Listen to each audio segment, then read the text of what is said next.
ஆரோக்கியமும் அறுசுவையும் சங்கமிக்கும் மாபெரும் FMCG எக்ஸ்போ அண்ட் ஃபுட் பஜார் 2025 நாள் டிசம்பர் 26, 27 மற்றும் 28 தேதிகளில். இடம் சென்னை ட்ரேட் சென்டர், நந்தபாக்கம். அனைவரும் வருக. அனுமதி இலவசம். ரொம்ப டயர்டா இருக்கு. இயற்கையான டேட்ஸ், பாதாம், பிஸ்தா, கேஷு அண்ட் ஹனி கொண்டு தயாரிக்கப்பட்ட லயன் டேட் நட் பைட்ஸ்.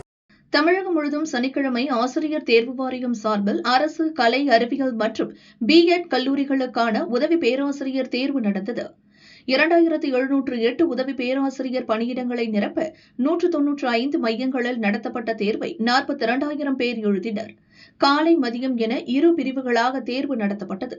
மதியம் நடந்த தேர்வில் திமுக அரசின் திட்டங்களின் நோக்கம் மற்றும் தாக்கங்கள் குறித்த கேள்வி கடும் சர்ச்சையை கிளப்பியுள்ளது. இல்லம் தேடி கல்வி, நான் முதல்வன் திட்டம், முதல்வரின் காலை உணவு திட்டம், கலைஞர் மகளிர் உரிமை திட்டம், முதல்வரின் காக்கும் கரங்கள் ஆகிய திட்டங்களின் நோக்கம், அவற்றின் தாக்கம் பற்றி விரிவான விடை எழுதும் கேள்வி விமர்சனத்திற்கு ஆளாகியுள்ளது. உதவி பேராசிரியர் தேர்வை பயன்படுத்தி திமுக அரசு ஓசியில் தேர்தல் பிரச்சாரம் செய்வதாக விமர்சனங்கள் எழுந்துள்ளன.